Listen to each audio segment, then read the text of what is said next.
সারা দেশে জামায়াতের জনপ্রিয়তা তুঙ্গে। সুবিশাল দল বিএনপিও জামায়াতের কাছে ধরাশায়ী।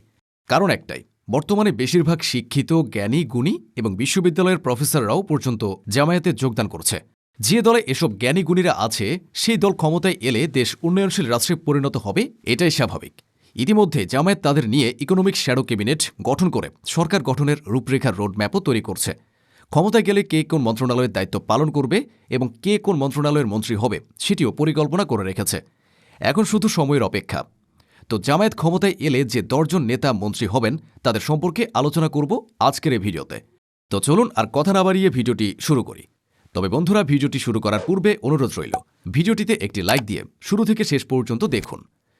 ডক্টর নাসিরউদ্দিন আহমেদ, সাবেক চেয়ারম্যান, জাতীয় রাজস্ব বোর্ড, এনবিআর মানেই দেশের অর্থনীতির হৃৎপিণ্ড। যিনি এ প্রতিষ্ঠানের শীর্ষে ছিলেন, তিনি জানেন কিভাবে রাজস্ব আদায় করতে হয়, কিভাবে অর্থনীতির চাকা সচল রাখতে হয়।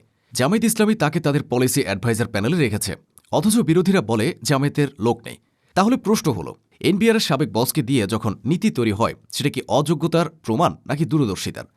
ডক্টর নাসিরউদ্দিন যখন অর্থনীতির প্ল্যান করবেন, তখন সেটা কোনো আবেগী প্ল্যান হবে না, সেটা হবে প্রফেশনাল এবং বাস্তবসম্মত প্ল্যান। শুধু রাজস্ব নয়, শিল্পখাত চালাতেও জামায়াত সামনে এনেছে শামীম সারা খানকে। তিনি শিল্প মন্ত্রণালয়ের সাবেক অতিরিক্ত সচিব। একজন অ্যাডিশনাল সেক্রেটারি জানেন মন্ত্রণালয়ের ফাইলের জট কোথায় এবং কিভাবে সেটা খুলতে হয়। এখানেই পার্থক্য। জামায়াত প্রমাণ করছে তারা শুধু রাজনৈতিক দল নয়, তারা টেকনোক্র্যাট ও আমলাদের সমন্বয়ে সরকার গড়তে চায়। এই একটি ছবি অনেক কিছু বলে দেয়। 2026 সালের জন্য জামায়াত প্রস্তুত। অর্থনীতি চালাতে তাদের হাতে শুধু স্লোগানধারী নেতা নয়, আছে দেশের সেরা ও সৎ আমলারা। এই স্লাইডটি দেখুন। এখানে আছেন প্রফেসর ডক্টর ওয়ারিসুল করিম। তিনি যুক্তরাজ্যের লিডস ইউনিভার্সিটি থেকে পিএইচডি করা। তিনি স্কুল অব বিজনেস অ্যান্ড ইকোনমিক্সের বস। তার প্রেজেন্টেশন দেখে, পলিসি দেখে রীতিমতো ভরকে গেছেন বিদেশি কূটনীতিকরা। আরও আছেন doctor Sabbir Ahmed, north south ইউনিভার্সিটির প্রফেসর, কিন্তু ডিগ্রি নিয়েছেন আমেরিকার মিশিগান স্টেট ইউনিভার্সিটি থেকে। এই ইউনিভার্সিটি হল বিশ্বের সেরা ইউনিভার্সিটির একটি ইউনিভার্সিটি। পোস্ট ডক্টরেট করেছেন ভার্জিনিয়া ইউনিভার্সিটি থেকে। এরা হলেন ওয়ার্ল্ড ক্লাস ইকোনমিস্ট। আমেরিকা বা লন্ডনের টপ ইউনিভার্সিটি থেকে ডিগ্রিধারী স্কলাররা যখন জামায়াতের ইকোনমিক পলিসি তৈরি করেন, তখন বিরোধীদের অযোগ্যতার বুলি হাস্যকর শোনায়। দেশের সর্বোচ্চ বিদ্যাপীঠ ঢাকা বিশ্ববিদ্যালয়ের ফিন্যান্স বিভাগের chairman professor doctor HM. Mosharraf Hossain, তিনিও আছেন এই পলিসি প্যানেলে। ফিন্যান্স বিভাগের চেয়ারম্যান যখন কোনো দলের নীতি নির্ধারণে যুক্ত হন, তখন বুঝে নিতে হয় সেই দলের অর্থনৈতিক ভিত কতটা শক্ত। শেয়ার বাজার, ব্যাংকিং সেক্টর কিংবা মুদ্রাস্ফীতি নিয়ন্ত্রণ, এই খাতগুলোতে এদের চেয়ে যোগ্য মানুষ আর কে হতে পারে? এবার আসি চাকরি খাতে, সবচেয়ে সংবেদনশীল ইস্যুতে। নির্বাচনের সময় বিএনপি বলছে ক্ষমতায় গেলে কোটি কোটি চাকরি দেবে। শুনতে ভালো লাগে, কিন্তু প্রশ্ন করলেই নীরবতা। কোন সেক্টরে, কি পরিকল্পনায়, কার মাধ্যমে? এটাই হলো ফাঁকা বুলি, ফ্যামিলি কার্ডের মতো ফাঁকা প্রতিশ্রুতি। আর জামায়াত ইসলামী শুধু বলছে না, দেখাচ্ছে কারা চাকরি তৈরি করবে। এবার নতুন ছবিটি দেখুন। এখানে জামায়াত সামনে এনেছে এমন একটি টিম যারা জানে জেন জেড ও আলফা প্রজন্মের মধ্যে কিভাবে আধুনিক চাকরির ক্ষেত্র তৈরি করতে হয়। চাকরি এখন শুধু গার্মেন্টসে সীমাবদ্ধ নয়, চাকরি এখন টেকনোলজিতে। জামায়াতের প্যানেলে আছেন মাসুদ রহমান, সাবেক সিনিয়র ইঞ্জিনিয়ার, ইন্টেল মানে বিশ্বের সেমিকন্ডাক্টর জায়ান্ট। যিনি ইন্টেলের মতো গ্লোবাল কোম্পানিতে কাজ করেছেন, তিনি ভালোভাবেই জানেন কিভাবে বাংলাদেশে আইটি হাব ও হাইটেক পার্ক গড়ে তুলতে হয়। কিন্তু বিএনপির কোনো নেতার এই অভিজ্ঞতা আছে কি? নেই। এরপর দেখুন ইঞ্জিনিয়ার বেলাল আহমেদকে। তিনি বেসিসের নির্বাহী কমিটির সদস্য। বেসিস হল বাংলাদেশের সফটওয়্যার ও আইটি ব্যবসার নিয়ন্ত্রক সংস্থা। আইটি সেক্টরের ফ্রিল্যান্সিং এবং আউটসোর্সিংয়ের মাধ্যমে লাখ লাখ ডলার আয়ের পথ যারা দেখায়, তাদের নেতাকে জামায়াত পলিসি মেকিংয়ে রেখেছেন। পাশাপাশি আছেন ডক্টর আশিকুর রহমান, যিনি এশিয়ার রিজিওনাল ম্যানেজার হিসেবে কাজ করছেন। গ্লোবাল কানেক্টিভিটি ছাড়া চাকরি হবে না, জামায়াত সেটা ভালো করেই বুঝেছে, তাই এদেরকে সামনে এনেছেন। এখন পুরো চিত্রটা মেলান। আগের ছবিতে আমরা দেখেছি শামীম সারা খান, যিনি সাবেক অতিরিক্ত সচিব, শিল্প মন্ত্রণালয়, এবং ডক্টর নাসিরউদ্দিন, সাবেক এনবিআর চেয়ারম্যানকে তারা ইন্ডাস্ট্রি বানাবেন এবং ফান্ডের ব্যবস্থা করবেন।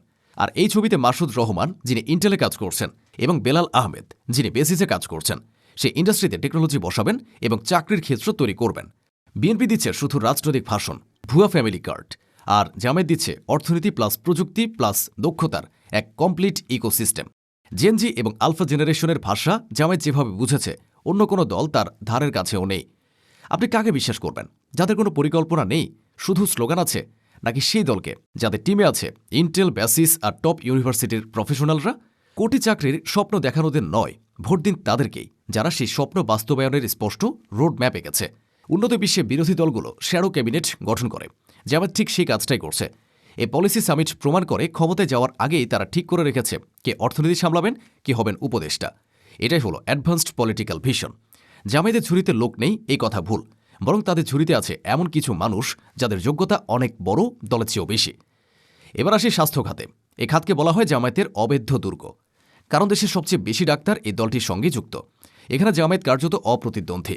পরিসংখ্যান বলছে জামায়াতের নারী ও পুরুষ শাখায় যে সংখ্যক স্পেশালিস্ট ডাক্তার আছেন তার অর্ধেকও বিএনপির দলে নেই। এটা শুধু সংখ্যার কথা নয়। ইবনে সিনা হাসপাতাল, ইসলামী ব্যাংক হাসপাতাল এবং শত শত প্রাইভেট ক্লিনিক পরিচালনা করে জামায়াত ইতোমধ্যেই একটি প্যারালাল হেলথ সিস্টেম গড়ে তুলেছে। যারা বেসরকারিভাবে এত বড় স্বাস্থ্যসেবা চালাতে পারে, তারা যখন স্বাস্থ্য মন্ত্রণালয়ের দায়িত্ব নেবে, দেশের স্বাস্থ্য খাতের চেহারাই বদলে যাবে। এর উপর জামায়াতের বড় দুই পলিসি, 5 বছরের নিচে এবং 60 বছরের ঊর্ধ্বে সবার চিকিৎসা ফ্রি। এই দুই সময়ই তো মানুষের চিকিৎসা খরচ সবচেয়ে বেশি। এবার বলুন, ভোট কাকে দেবেন? জামায়াত আজ প্রমাণ করেছে তাদের যোগ্যতা আছে, আর ইতিহাস প্রমাণ করেছে তাদের সততা আছে। জামায়াত কখনো এককভাবে ক্ষমতায় ছিল না, কিন্তু যখনই সুযোগ পেয়েছে তাদের মন্ত্রীদের বিরুদ্ধে দুর্নীতির একটি মামলাও কেউ দিতে পারেনি। এমনকি তাদের চরম শত্রুরাও তাদের চোর বলতে পারেনি। তাদের বিরুদ্ধে অনেক কার্ড খেলা হয়েছে, মুক্তিযুদ্ধের কার্ড, গুপ্ত কার্ড, সবই। কিন্তু কেউ বলতে পারেনি চোর, বাটপার, দুর্নীতিবাজ বা চাঁদাবাজ। একজন সৎ এনবিআর চেয়ারম্যান থাকলে রাজস্ব বাড়ে, একজন সৎ অর্থমন্ত্রী থাকলে টাকা পাচার হয় না, রিজার্ভ বাড়ে। জামায়াতের এই প্যানেলের মেম্বাররা শুধু উচ্চশিক্ষিতই নন, তারা রাজনৈতিকভাবে শক্ত ও পরীক্ষিত। এই যোগ্যতা প্লাস নৈতিকতার কম্বিনেশনে বাংলাদেশকে সিঙ্গাপুর বা মালয়েশিয়ার পথে নিয়ে যেতে পারে। বিরোধীরা কেন বলে জামায়াতের লোক নেই? কারণ তারা ভয় পায়। তারা জানে মানুষ যদি একবার জানতে পারে যে জামায়াতের কাছে ডক্টর নাসিরউদ্দিন বা ডক্টর সাব্বিরের মতো লোক আছে, তবে মানুষ আর লুটেরাদের ভোট দেবে না। তাই তারা এ সত্যটা লুকিয়ে রাখতে চায়। কিন্তু আজকের এই ছবি সব ফাঁস করে দিয়েছে। জামায়াতের সবচেয়ে বড় শক্তি তাদের ক্লিন ইমেজ, এর সাথে যখন টেকনিক্যাল এক্সপার্ট যুক্ত হয় তখন তা হয়ে ওঠে অপ্রতিরোধ্য। মিয়া গোলাম পরোয়ারের মতো রাজনৈতিক নেতার পাশে ডক্টর ওয়ারিসুল করিমের মতো একাডেমিকরা থাকলে সেটাই হয় পলিটিক্স উইথ ব্রেন। জামায়াত এই মডেলটি সরকারে নিয়ে আসতে চায়। আজকের 10 জনের প্যানেল দেখলেই বোঝা যাচ্ছে অর্থ, পরিকল্পনা, শিল্প, বাণিজ্য, এনবিআর সব খাতের জন্য যোগ্য লোক রেডি। জামায়াত খুঁজছে না, জামায়াত তৈরি করে রেখেছে। তো বন্ধুরা, হয়তো অনেকেই বলতে পারেন আমরা জামায়াতের গুণগান গাচ্ছি। তা নয়, মূলত আমরা সত্যটাই উন্মোচন করেছি। তো বন্ধুরা, জামায়াত কি পারবে সরকার গঠন করতে? আপনার মতামত কি কমেন্টে লিখে জানান। ভিডিওটি ভালো লাগলে শেয়ার করুন এবং চ্যানেলটিতে নতুন হয়ে থাকলে সাবস্ক্রাইব করে বেল আইকনটি বাজিয়ে রাখুন। ধন্যবাদ।